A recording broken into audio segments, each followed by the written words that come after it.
das Wichtigste, ich fast vergessen. Bevor ihr anfangt, irgendwas rumzuschrauben, will ich immer erst die Batterie abklemmen. Davor reicht es, den Minuspol abzuklemmen. Und keiner auf die Idee kommt, das Auto irgendwann zu starten.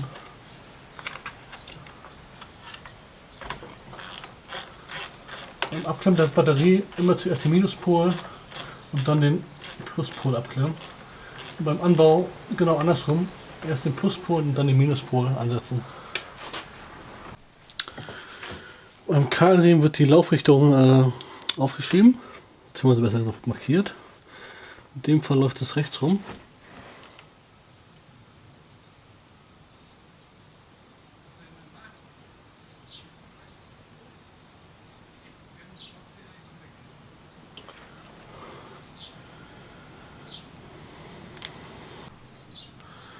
Man könnte sich jetzt auch noch den Verlauf des Keilriems aufmalen, also was er wie rum antreibt, beziehungsweise wo er langgelegt wird. Allerdings, da hier bloß die Kurbelwelle, Lichtmaschine und die Klimaanlage bzw. den Kompressor antreibt, verzichte ich jetzt darauf. Das ist relativ einfach gelegt hier.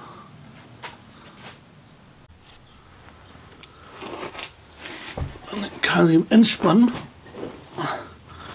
15er Nuss.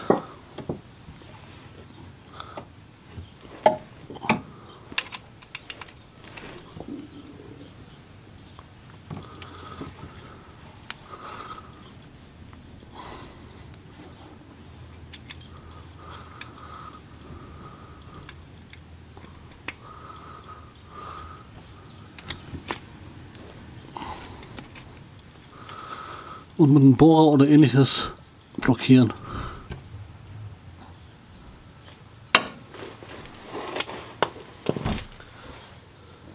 Abnehmen kann.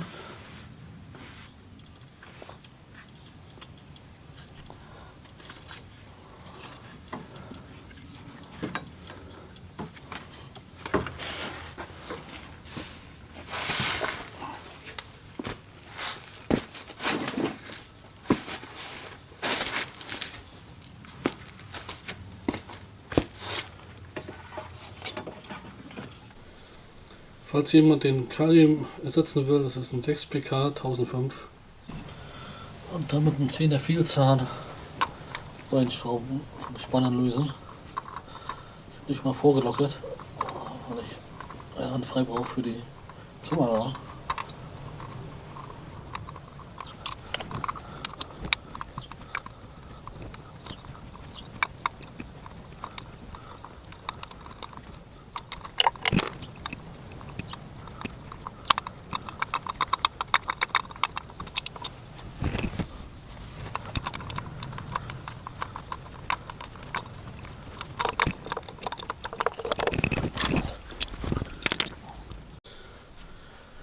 Solltet ihr keinen 10er Vielzahn haben, geht zur Not auch ein 50er Torx, aber ist natürlich nicht optimal.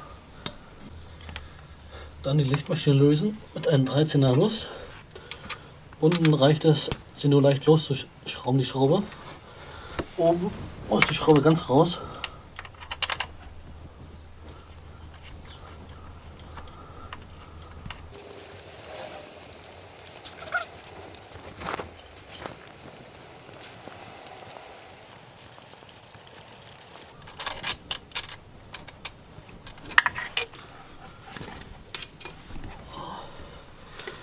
Und dann die Lichtmaschine etwas nach vorne ankippen.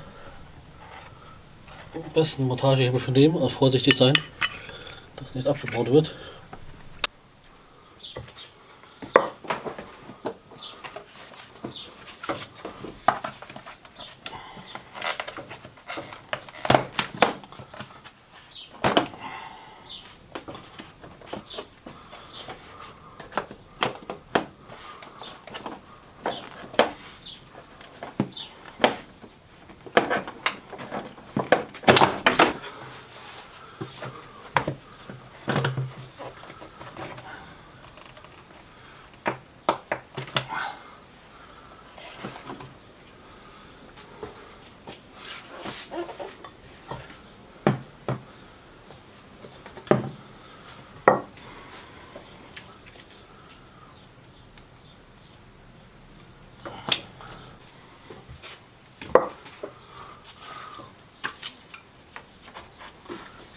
Dann 2 Klipse links und rechts. Ein bisschen hin und her juckeln.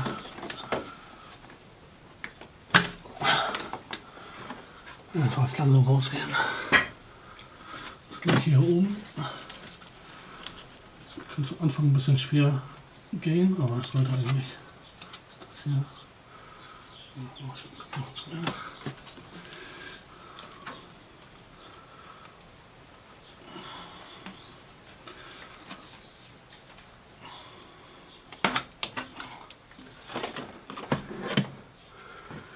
Die offenen Öffnungen, sage ich was.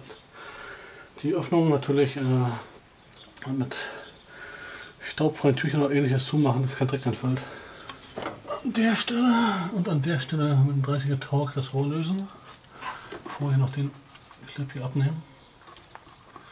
Einfach zusammendrücken an den gefüllten Flächen und abziehen. Und auch an der Stelle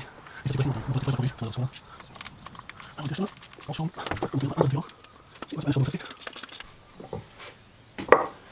Wenn die beiden Schrauben raus sind, vorsichtig rausjuckeln. Aufpassen, dass die Gummidichtung mit rauskommt. Nicht, dass die drin stecken bleiben. Das gleiche auf der anderen Seite.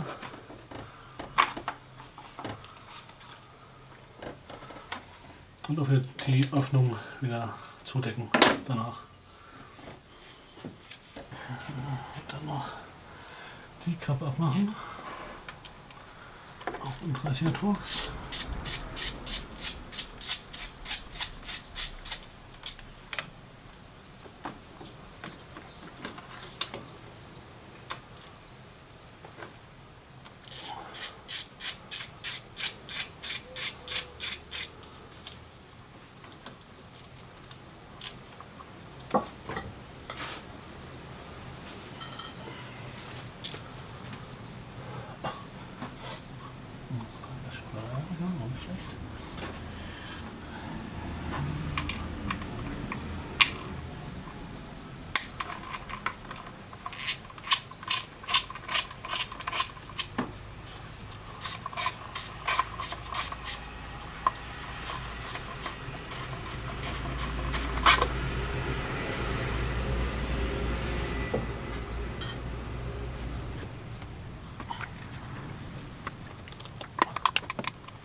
Du löst des Steckers, einfach kurz runterdrücken und entlastet wird.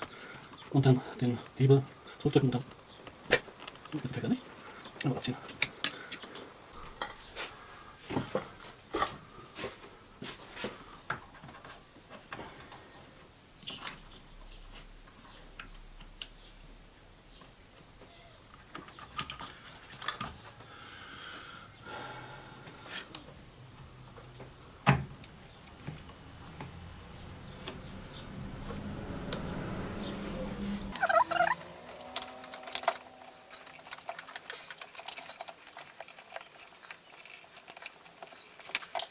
Ich weiß, geht. Die Tür kann ich weiter rausziehen.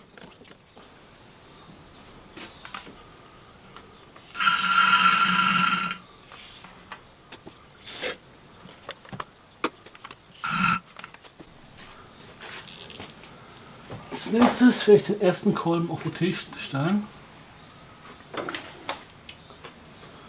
Und stehen kann ich rumbleiben, ne? Steht da nicht.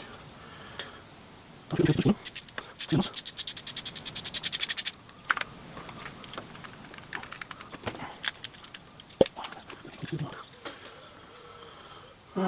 Dann suche ich meinen Schraubenzieher oder ähnliches und drehe unten eine Kurbelwelle, bis der höchste Punkt erreicht ist.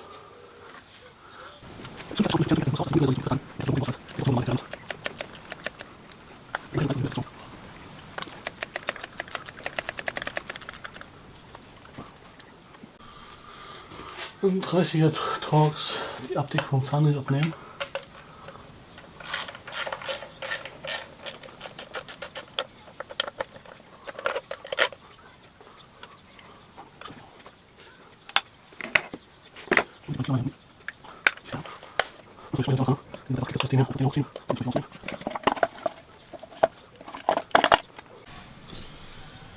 Wie ihr sehen könnt, ist noch der erste Zahnriemen.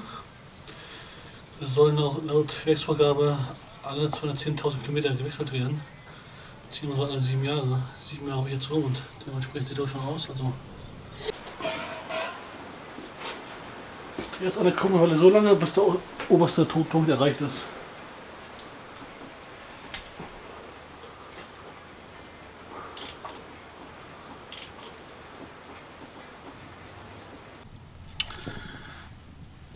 Dann löse ich die Riemenscheibe. Wenn ich schlau gewesen wäre, hätte ich das vorher schon gemacht. Da ist ein Todpunkt gleich noch neu suchen.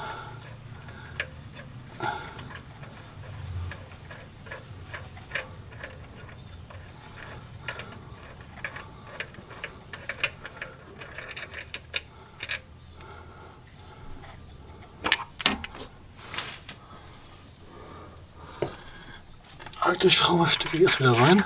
Erstmal wieder.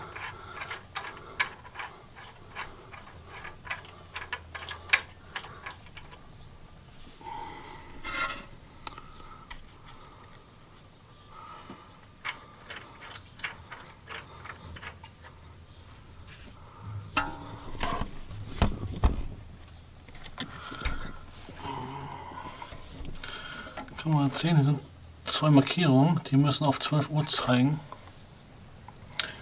Noch hier. Ein bisschen.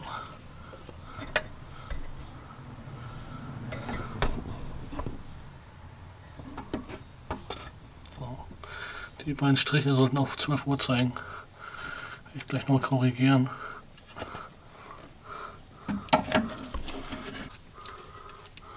Und dann löse ich die Plastikabdeckung vom Zahnriemen.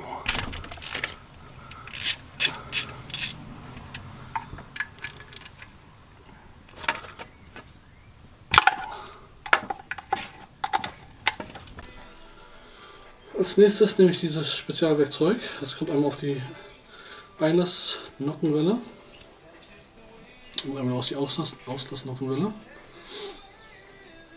Die linke Seite muss auf die Einlass-Nockenwelle. Müssen die beiden Kehrbogen oberhalb der Mittelachse sein.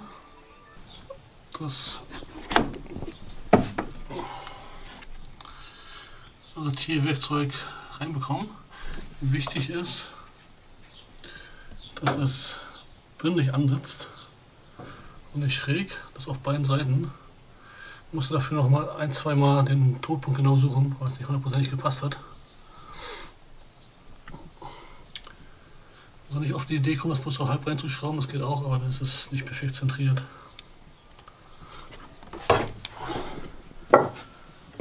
Dann habe ich mir einmal die Nockenwellenstellung markiert, einmal auf dem Motorgehäuse und einmal die Nockenwellen zueinander.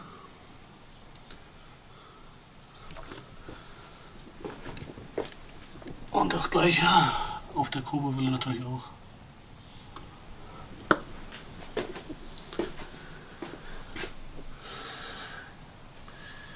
Jetzt werde ich den Motorblock hier abbauen. Dazu habe ich unten noch einen Wagenheber untergestellt, damit der Motor entlastet wird.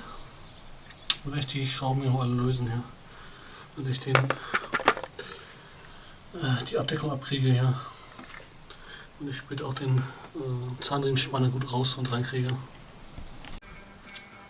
Hätte ich fast noch vergessen, diese Schraube, dieser Bolzen, kommt von hinten bei der Kurbel rein, auch noch zum Blockieren. Und wird mit 30 Newtonmeter festgezogen. Die Schraube zum Blockieren der Kurbelwelle befindet sich ca. 13-14 Uhr von der Ölablassschraube entfernt. Auf der Position. Ist auch relativ weich drin, ne?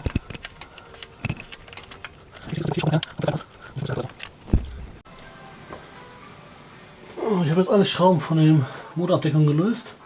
Es gibt auch einen Trick, wo man den komplett rauskriegt hier. Das irgendwie im Moment habe ich da gerade keinen Kopf für.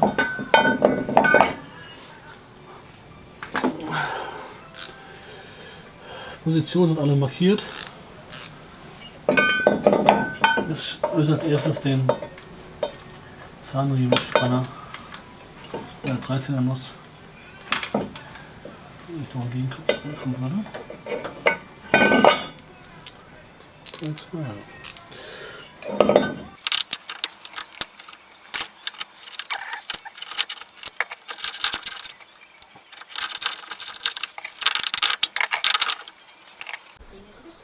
Die Umlenkrolle habe ich von unten rausgenommen. Die wird mit der 16er Nuss abgeschraubt. Und die alte Spannrolle wird mit der 13er Nuss von oben rausgenommen. Es gibt auch die Möglichkeit, die Abdeckung dran zu lassen und die Nockenwellenräder zu lösen, aber das will ich vermeiden, um gewisse Probleme mit Einstellungen zu umgehen. Die Umlenkrolle wird mit 45 Newtonmeter festgezogen und die Spannrolle mit 25 Newtonmeter. Der Pfeil muss später genau hier in der Mitte stehen, im Optimalfall. Dieser Haken hier, da gibt es eine Abdeckung im Motor, da muss der reinfassen. Zeige ich gleich, beziehungsweise mache ich gleich ein Foto von am besten.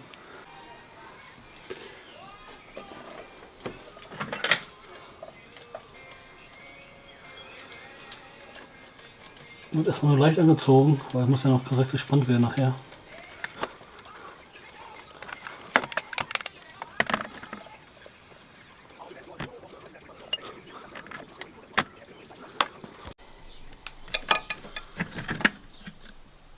Sollte etwa so aussehen.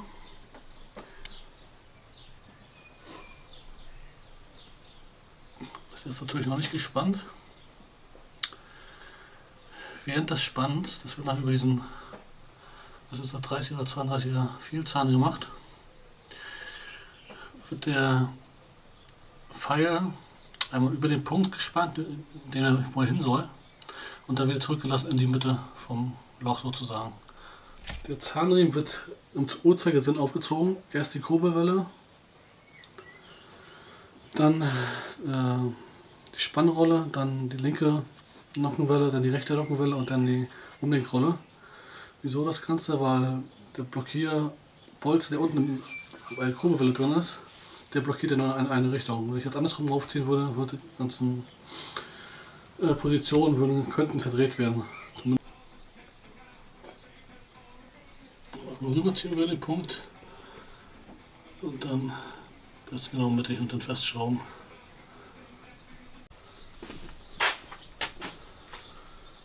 So, neuer Zahnriemen ist drauf, habe ich gewechselt. Allerdings lief nicht alles so glatt, wie ich das gerne hätte. Was bei mir Probleme gemacht hat, ist die Lichtmaschine wieder raufzukriegen. Die war irgendwie verkantet oder gerade drin, keine Ahnung.